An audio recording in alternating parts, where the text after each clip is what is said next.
Today's video is going to be on persistence.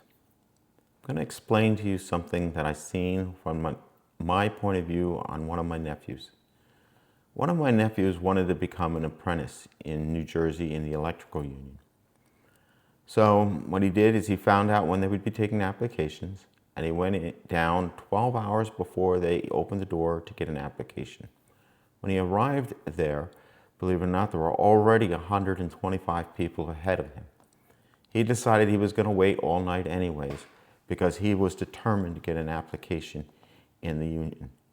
So just to give you a rundown, the night was cold, wet, rainy, miserable. It was one of those nights that nobody would want to be out in. But he decided he, again, was persistent that he was going to get into the electrical union. So he waited all night, and then the morning opened. They all seen people go in there around 6 o'clock in the morning. Lights were coming on. People were starting to go around doing their thing. Well, at 8 o'clock, they opened up the doors and they started handing out applications.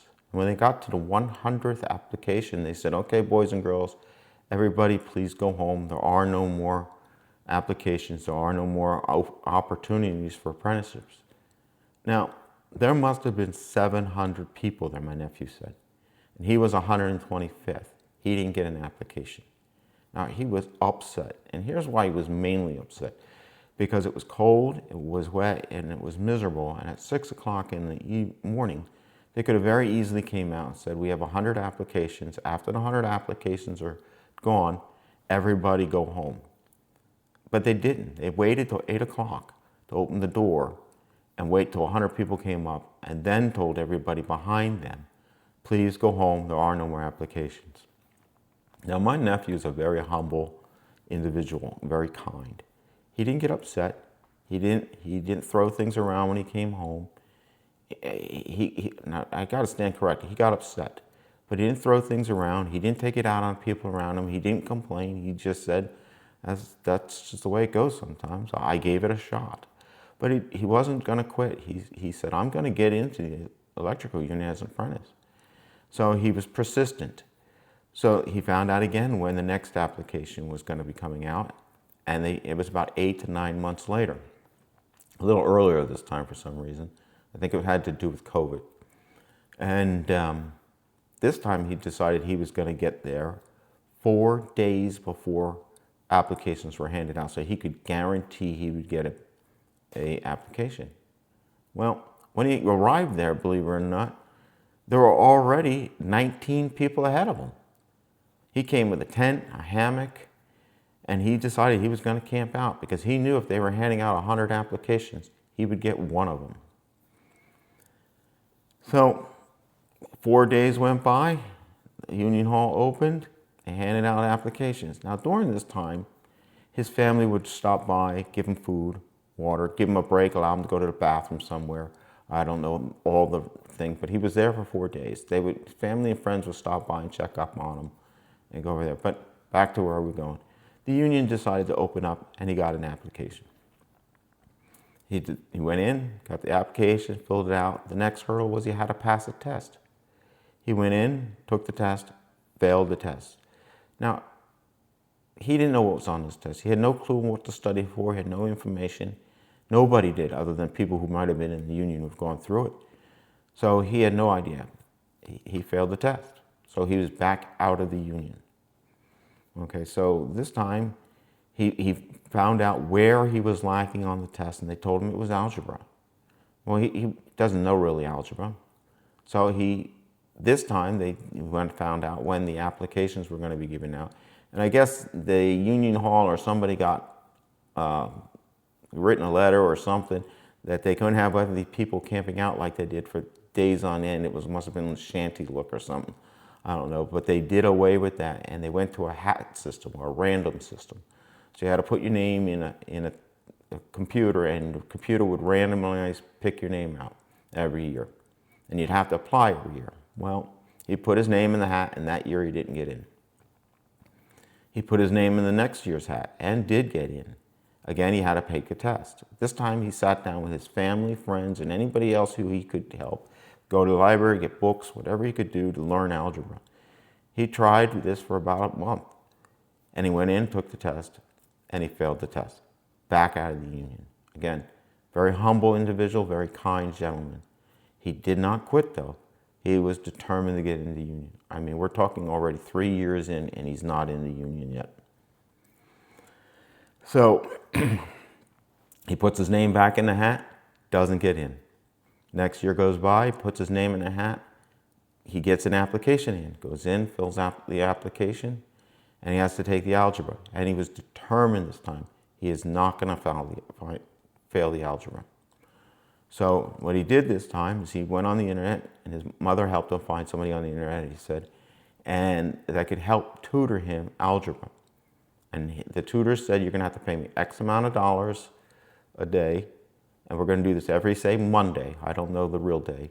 And Monday, you're going to sit down with me for an hour. I'm going to give you your assignments. We're going to go over all the stuff that we went, all the school book. We're going to tell you where you went wrong, what you did wrong, how I can help you, what we're going to do, and how we're going to fix this.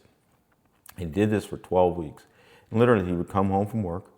He would go to his room. He would study for an hour, hour and a half. And then when Monday or Tuesday, when his tutor was there, he would go over the information, and they would do this for 12 weeks. At the end of 12 weeks, he was very fluent with algebra. He knew algebra. So when he went in and took the test, of course he passed the test. He did great. And I asked him one day, was the money well worth it to him? He said, absolutely, the money was well worth spent. He says, I learned algebra and I got a job. So the time and the money was well worth it. And then after that, he went to the union to get the next step. They said, okay, well, now that you passed the algebra test, now you got the application done, the next hurdle we have to cross is you have to wait till a position opens. Again, this would deter me, but he decided he would wait. They told him if an opening doesn't open within 2 years, he has to do this whole routine over again. Well, a position did open a year later, and they told him before he even took the position, it was going to be cold, it was going to be wet, it was going to be miserable, it's going to be working on high reaches, working in torrential conditions. Do you still want the position? He said, absolutely, I'm taking the position. He jumped at it. He took it. Well, now to come to today, he started this in 2020, and at 2025, 5 years later, he got into the apprenticeship program. In another 5 years, he will be a journeyman.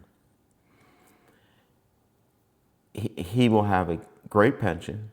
He will have unemployment. Not unemployment. He will have a great pension. He'll have a great salary. He makes good pay. He has great health insurance, and he has great vacation days. So to him, this was a win-win situation.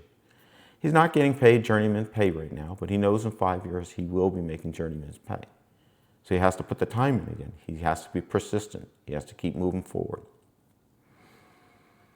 So the reason to this video here is to tell you, if you're persistent, you can get anything in this world. Sometimes you're going to get knocked down, and you're going to have to get back up, and you're going to have to keep going. I want this, I want this, I want this, and keep moving. He did not try what they say, keep trying to put a square peg in a round hole. Every time he would get knocked down, he would open another door, or he would look for another avenue. When he didn't know how to do algebra, he looked for somebody to teach him how to do algebra. Even if he had to pay somebody to help him do the algebra, he kept moving and kept looking and kept pursuing and keep moving forward. So you can do the same thing. Sometimes life doesn't look like it's going in the right way, and sometimes things don't go as quickly as you want. Like I said, it took him 5 years to become an apprentice, and now he's going to have another 5 years before he can become a journeyman. But once he becomes a journeyman, he'll be able to work anywhere in the United States. And like I said, he's got a good pension, good life, good everything going for him now. Was it worth it? I asked him again. He said, absolutely. Would he recommend it to anybody? Yep, absolutely. His biggest comment, he'll tell you, is just got to keep persisting, keep pushing, keep having courage, and have the family and friends around you to keep your motivation going. The people that tear you down, he'll tell you, just stay away from them. There are gonna people that are gonna say, it's not worth it, don't do it, this is not it. If you want something big enough and bad enough, go for it, he'll tell you. He's a very humble individual, and he's very kind, and He'll help you any way he can. This is Trash Can Guy signing out. I hope this video helps you. And if it doesn't help you, maybe it'll help somebody else. Share it with somebody, subscribe to the video, like it. But maybe we can help each other in this world by just sharing a story. This is Trash Can Guy signing out. Have a great day.